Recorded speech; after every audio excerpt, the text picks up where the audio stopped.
ใครมันอยู่ในละนางเอ้ยนางอ้ายลืมเจ้าบ่ได้แม่นสิผ่านมาหลายปีใจก็บ่เคยหนีเรื่องเดิมๆแต่ข่าวนำวันเดือนปีสิหมุนยายแต่ใจสายอ้ายคือเก่าน้องไปเป็นเมียเขาอ้ายนั่งเหงาอยู่บ่แลมันเป็นแปลวอยู่วางสวง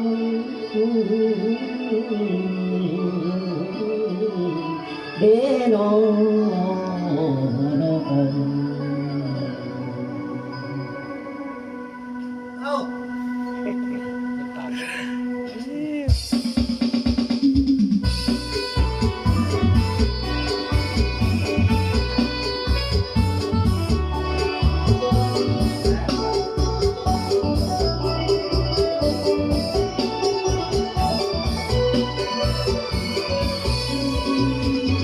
ลูเรื่องป่า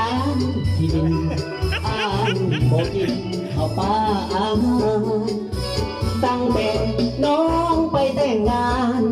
อ้ายสงสารมาหลายเดือนปี